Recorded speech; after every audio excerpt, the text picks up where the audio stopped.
Los archivos secretos de Uber al descubierto. La empresa sabía que en su expansión a un nuevo mercado desataban una guerra a varios niveles.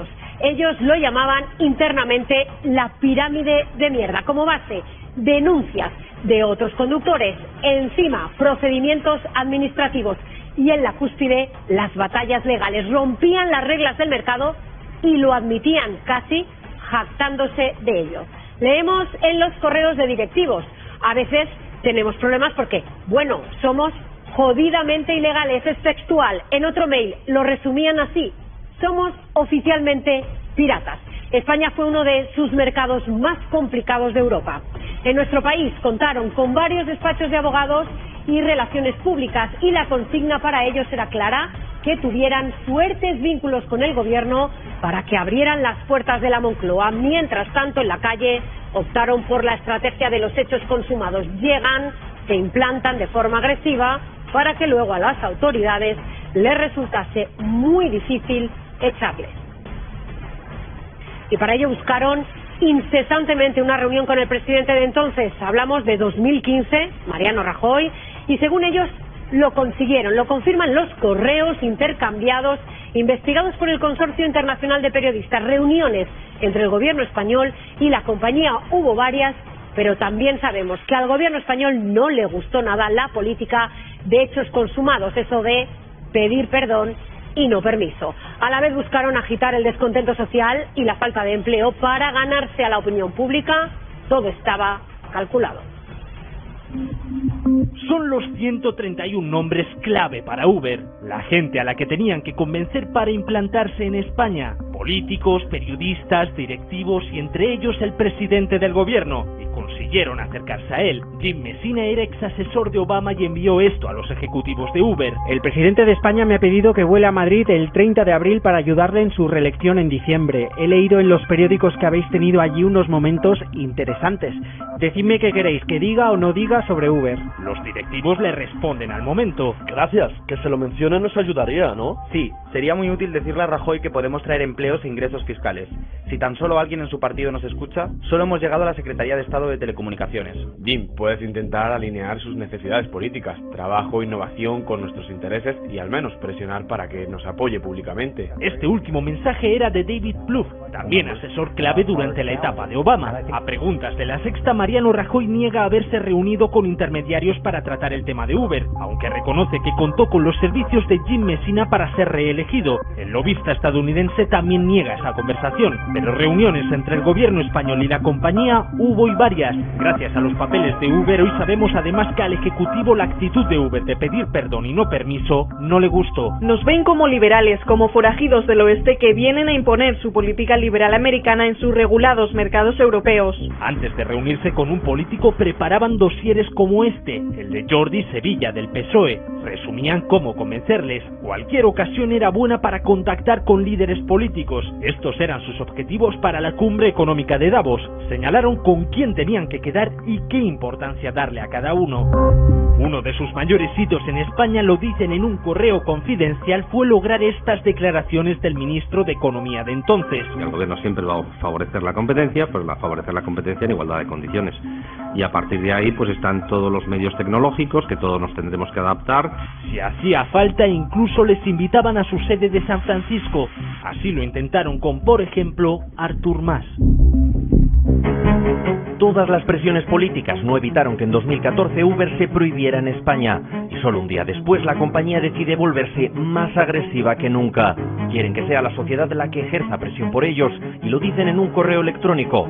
La gente está muy cabreada en España y tenemos que hacer de esto una petición de los españoles, el derecho de todo el mundo a elegir libremente.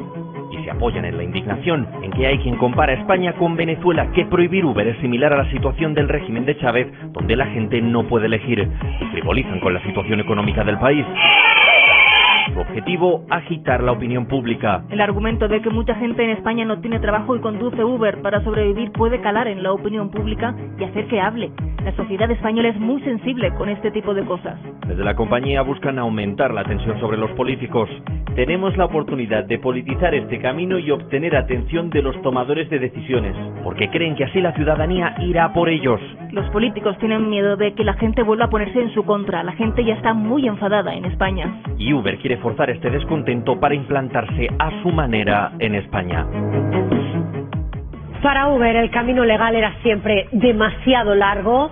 Cuando a sus ejecutivos les dijeron que impugnar una sentencia y lograr una nueva cita judicial les llevaría unos 3 meses, se plantearon esto: ignorar la sentencia judicial y seguir operando en España, incluso ir a por el juez que les había vetado. Este es otro de sus correos confidenciales que desvelamos hoy. En él hablan de investigar al juez para encontrar sus debilidades y aprovecharlas después para ir contra él. Y no solo al juez, también investigaron a taxistas, los primeros de la lista, los presidentes de las distintas asociaciones. Uber contrató una empresa norteamericana para buscar cualquier información que desprestigiara a los líderes del movimiento del taxi, e incluso buscaron el enfrentamiento violento de taxistas y conductores de Uber. Eso decían, les venía bien. Es el informe que Uber pidió a una empresa de investigación norteamericana para encontrar las debilidades de los taxistas españoles e identificar a las personas clave de la organización, sus fuentes de financiación, sus conexiones políticas y cualquier información relevante que fuera peyorativa. Concluyen que aunque los taxistas se vendan como desvalidos, están suficientemente financiados e incentivados para dar la batalla en los tribunales a largo plazo. Nosotros no teníamos ninguna noticia que habíamos sido investigados por ninguna empresa americana. Lo dice Felipe, es el presidente de la Asociación Madrileña del Taxi, que está el primero en la lista de los investigados. A mí personalmente no me gusta que nadie me investigue, como yo creo que ni a mí ni a nadie. El informe se hizo en 2014. Taxistas y conductores de VTC están enfrentados con violencia. Para Uber esto solo era un argumento más a su favor, así lo escribía su director europeo de políticas públicas. Sería muy potente tener fotos de violencia en Barcelona de esta semana y también de otros incidentes. Cualquier enfrentamiento les valía y además querían mostrarlo al mundo. Estamos trabajando en la cobertura internacional y reuniendo fotos y vídeos que muestran la violencia de los taxistas. Usar la violencia era la marca de la casa de Uber. Su fundador, en mensajes privados, la defendía. Merece la pena, la violencia garantiza el éxito. Porque en su chat llegaban incluso a vincular a los taxistas españoles con una red de violencia internacional coordinada. Esta es una lectura muy convincente. Quiero llevar esto a los medios internacionales, mostrando vínculos con la violencia en Bélgica y Francia a principios de año, que coincidió con la presencia de élite taxis en esos países. Era tal su utilización política de la violencia que incluso pidieron reuniones a varios mandatarios internacionales con esta consigna. Y algunas, todo apunta, las consiguieron. Los Uber Files que desvelan hoy en España, La Sexta y El País, ponen al descubierto más de 124.000 archivos confidenciales de la compañía. Son más de 83.000 emails y miles de conversaciones, WhatsApp, mensajes, fotos. A través del QR en pantalla pueden acceder a los papeles de Uber en lasexta.com. Y saludamos a Joaquín Castellón, coordinador de esta investigación y rastreo de las comunicaciones que tienen implicaciones a nivel mundial. Joaquín, primero, ¿por qué es importante esta investigación? Es importante porque desvela cómo funciona una gran empresa tecnológica. Nos desvela cómo se implanta en los países. Y además, no hablamos de una tecnología cualquiera. Hablamos de una tecnológica como Uber, que es la que ha puesto un nombre, la uberificación, a un proceso que estamos sufriendo todos. Bueno, además, ¿cómo empieza la investigación? ¿Cómo empieza todo? La investigación empieza con alguien que quiere contar algo y tenemos acceso a 144.000 documentos que empezamos a revisar y a partir de ahí nos encontramos sorpresa tras sorpresa, que son lo que vamos a ver hoy y estos días. Lo más importante, la investigación revela además técnicas que podríamos calificar de casi mafiosas, como la investigación a taxistas, a jueces, pero también a usuarios y autoridades con el uso de tecnología espía, una tecnología que se ha usado en España. Sí. Esta es la tecnología Greybull, así se llama, y es que dentro de la aplicación de Uber, cuando te la descargabas, sucedía algo muy curioso. También te bajabas un código pirata, un código que lo que hacía es que identificaba si eras un agente de la autoridad, policía, fiscalía, incluso un taxista, y cuando esa gente pedía un Uber, de repente no le aparecía ninguno, con lo cual no se podía investigar. Y esta tecnología se ha usado en varios países, y entre ellos, hoy descubrimos que se ha usado en España. Se usó aquí, en el aeropuerto de Madrid-Barajas, durante meses. Así lo desvelan los mensajes secretos de Uber. Admiten que lo hicieron para evitar las multas y denuncias por parte de los taxistas. Hemos tenido la geodefensa alrededor del aeropuerto desde el lanzamiento de Uber. Es para evitar que los taxistas soliciten desde el aeropuerto y lleven los vehículos a las trampas policiales. ¿Por qué te cancelaron? No me dieron ninguna razón. Es lo que le están haciendo a él. Es un agente americano. Greybull le ha identificado y le muestra una versión falsa de la aplicación. Solo le enseña coches que no están ahí. Había 2 conductores disponibles y me cancelaron. Nunca cogerá un Uber. A un inspector holandés le sucedió lo mismo. Lo dejó escrito en este informe. Tras 3 noches intentando coger un Uber en Rotterdam, sucede lo mismo que en Ámsterdam. Tengo acceso a la aplicación, pero no hay ningún conductor disponible. Solo lo consiguió cuando usó su teléfono personal. En España, Greybull se utilizó en el aeropuerto de Madrid, en Dinamarca y Bélgica alrededor de comisarías, y en Bruselas engañando a las autoridades de comercio. E incluso se plantearon hacer un seguimiento continuo, 24 horas a las autoridades, vigilarles todo el tiempo. Necesitamos monitorearles cada vez que hay una redada planeada y hacerles sentir que no están llegando a ninguna parte. En España su uso empezó por una multa. Un cliente que resulta que sigue a Élite en Twitter solicitó un automóvil de la ciudad al aeropuerto, que lo dejara limpio, y poco después la policía lo detuvo. Esta es una táctica que solo podemos combatir con Greyballing. Y aún no sabemos cuándo o si se dejó de usar. Pues Greybull no es la única aplicación que utilizaron para eludir la justicia. Usaron más tecnología de manera fraudulenta, o al menos alegal, hasta tal punto que existió una especie de botón del pánico, que es exactamente, ellos lo llamaban kill switch. Sí, y es una obstrucción a la justicia de libro, parece, porque lo que consiste es que cuando entraba la fiscalía, cuando entraba la policía a una de las sedes de Uber, ellos desde su sede central podían dar un botón y bloquear todos los ordenadores, que los ordenadores en ese momento no funcionase ninguno. Eso se ha usado. Tenemos pruebas de que al menos en 7 territorios. Un solo mensaje del director ejecutivo de Uber accionó el botón del pánico. Por favor, pulsemos el botón del pánico cuanto antes. Tenemos que cortar el acceso en Ámsterdam. La policía acababa de iniciar una redada en las oficinas de Holanda y Uber activó Kill Switch. Con un solo clic, de forma remota, desconectaron los ordenadores. Ya no podían acceder a ninguna información. Así, los agentes podrían incautar las máquinas, pero nunca llegar a los documentos de Uber. Los papeles de Uber desvelan que la compañía dificultó así la labor policial en 7 países. Tenían hasta un protocolo para mentir. Probar el acceso en algunos ordenadores, fingir confusión cuando no se puede acceder a la información, decir que los informáticos están en San Francisco y es de noche, informar de que deben redirigir su solicitud a la matriz holandesa. Y al menos la investigación revela que lo hicieron así 12 veces, 3 de ellas en París. Están intentando acceder a todos los ordenadores. Hemos cortado el acceso inmediatamente. La policía no obtendrá nada.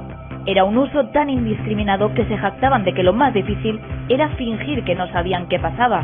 Hemos usado el manual tantas veces que lo más difícil es seguir fingiendo sorpresa. El tiempo de reacción era mínimo. En ocasiones no llegaban a desconectar todos los ordenadores. Uno de los ejecutivos que aplicó el botón del pánico ha asegurado al consorcio de periodistas que se usaba por órdenes de San Francisco. El entonces director de la compañía, Travis Kalanick, dice que este protocolo no buscaba obstruir la justicia, sino proteger sus datos.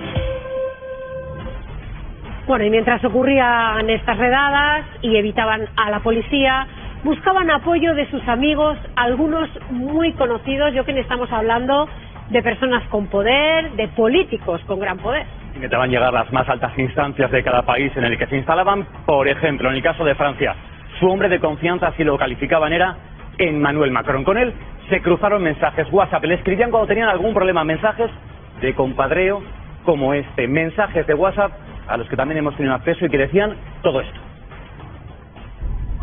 Uber presumía de que Emmanuel Macron les ayudaba a eludir la ley.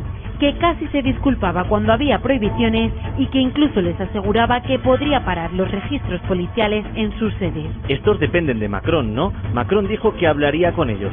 Entonces era ministro de Economía y se mensajeaba con los directivos de Uber así. Estamos consternados por las restricciones para Uber en Marsella. ¿Podría pedirle a su gabinete que nos ayude a entender lo que está pasando?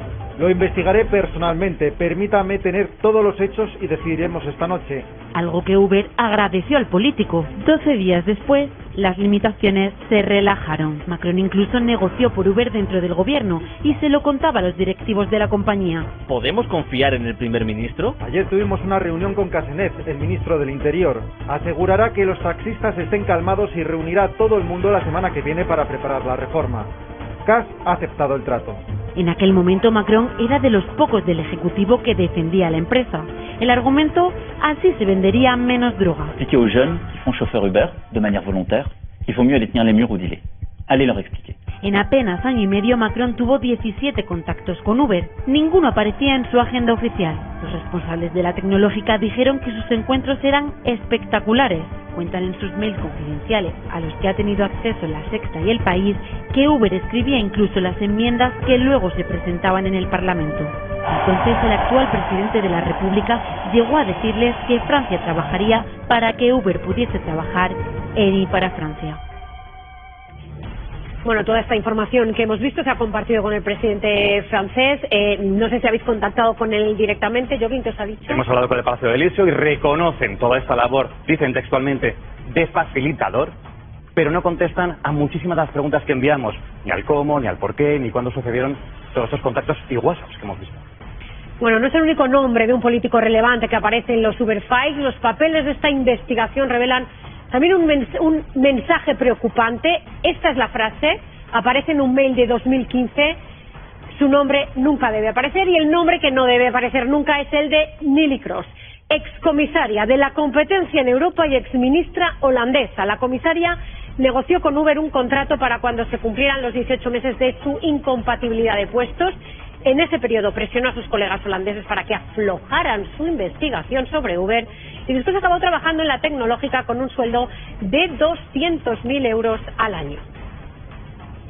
Y más nombres, apuntamos más alto aún, otra reunión que para ellos era altamente secreta con el actual presidente de Estados Unidos, Joe Biden. Estuvieron con él y se jactaron de que habían conseguido un cambio en el discurso del que entonces era vicepresidente con Obama. El cambio lo vemos en estas declaraciones, escuchen. Ride-sharing companies employ tens of thousands of new people. I met with the CEO today of one of those companies saying he's going to add 2 million new jobs this year, allowing them freedom to work as many hours as they wish, manage their own lives as they wish. Bueno, el cambio de discurso se ve muy claramente y eso que la reunión de Biden con Uber no empezó con buen pie, Joaquín, porque hay una especie de intrahistoria dentro de este encuentro con el CEO de Uber. ¿Qué pasó? Que demuestra muy bien quizá la arrogancia, la soberbia con la que Uber se manejaba en muchos aspectos. ¿Qué pasó? Biden llegaba tarde a esa reunión y en ese momento ellos escriben un mensaje como este que van a ver. Están en el Hotel Intercontinental esperando y dicen, o Biden llega o nos vamos, porque no vamos a estar cada minuto que tarde, será un minuto menos que tenga conmigo. Por cierto, que le hemos preguntado también a la Casa Blanca qué tiene que decir de esta reunión de Joe Biden con Kalanick, que era el jefe de Uber, y nos dicen que Biden siempre se reúne por el bien de Estados Unidos. Bueno, pero la pregunta es, ¿de verdad tiene tanto peso Uber para demostrar esta altanería, al menos de el vicepresidente no viene, yo me largo? Lo tiene y lo podemos ver además con algunos números de lo que significa ahora mismo Uber en el mundo. Uber hace unos 19 millones de viajes cada día. Esto significa estar en 10.000 localidades, municipios, ciudades por todo el planeta. ¿Cuántos usuarios manejan Uber? 115 millones. Y un dato que también asusta. Hay 6.900 millones de euros de ingresos y eso solo en el primer trimestre de 2022. Otro dato que también asusta, la relación con sus trabajadores. Van a ver cómo es la relación con sus trabajadores en España, o cómo al menos pretendía Uber que fuera. Son el suministro, así llaman internamente en Uber a sus conductores. Con ellos, en España intentaron tener la menor relación laboral posible. Bufetes de abogados hasta les aconsejan cómo hacerlo. Mantener las sesiones de entrenamiento cara a cara. Es importante evitar que los conductores tengan documentación de Uber. Es el caso de Uber Eats, la rama de reparto de comida a domicilio. La compañía estaba preocupada porque, como desvelan los papeles de Uber, creen que la policía secreta les está espiando para recabar información. No era la primera vez que las autoridades intentaban conocer los entresijos de la tecnológica y la empresa lo obstruía.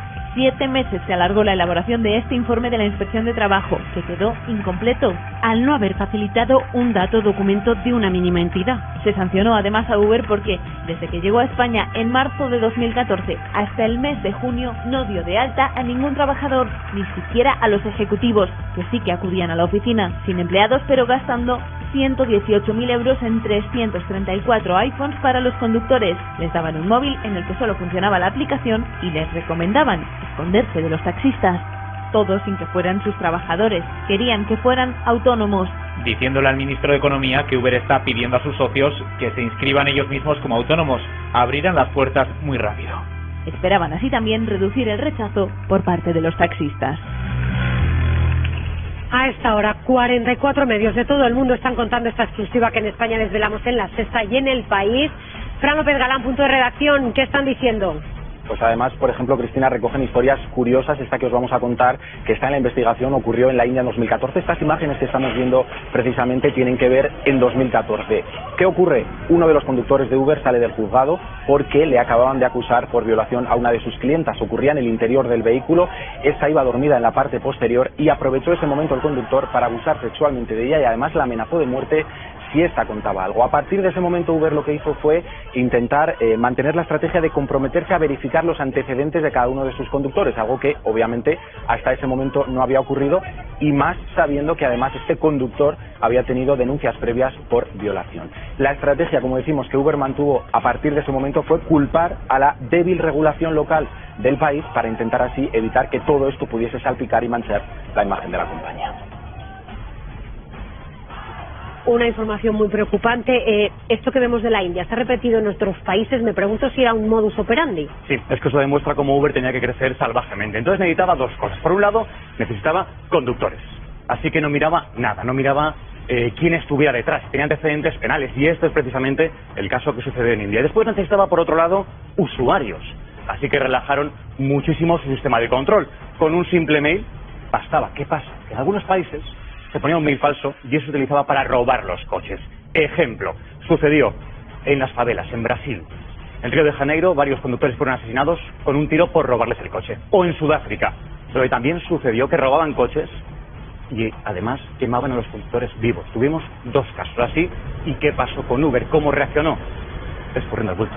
Bueno, no solo escurriendo el bulto, ¿no? En esa crisis un poco de falta de seguridad sus vehículos, decidieron inventarse una especie de aplicación con un poquito más, con una tarifa de viajeros seguros. Había que pagar $1 más, te aseguraban que entonces te enviaban un conductor y un trayecto, te aseguraban esa seguridad, pero era todo mentira.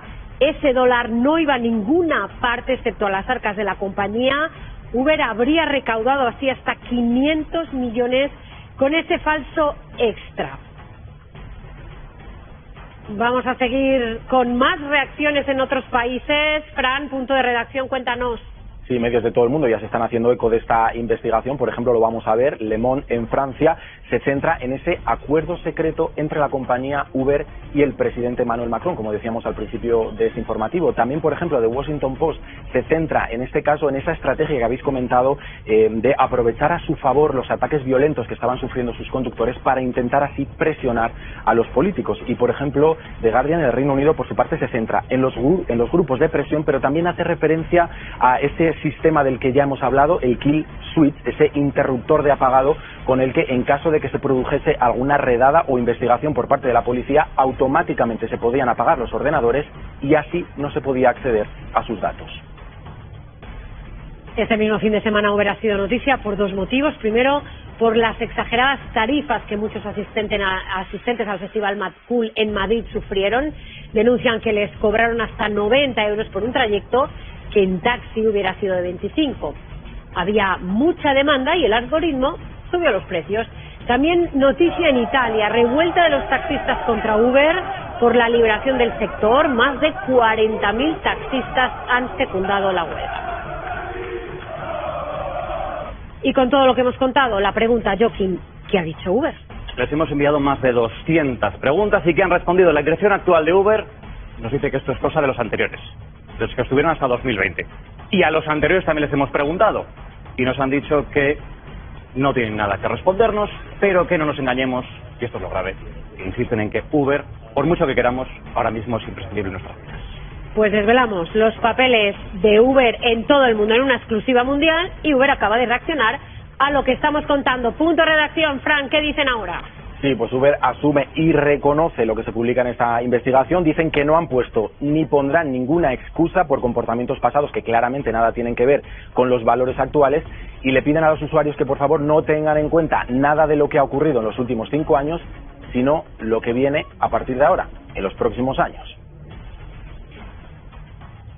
Software de espías, investigaciones contra taxistas, compadreos con políticos de todo el mundo y esto no acaba más que empezar. Joaquín. Mañana hay más. Mañana, por ejemplo, podremos ver lo que ha sucedido en Rusia, cómo oligarcas rusos cobraron de Uber para llegar al Kremlin e instalarse en Rusia. Estaremos pendientes. Gracias, Joaquín.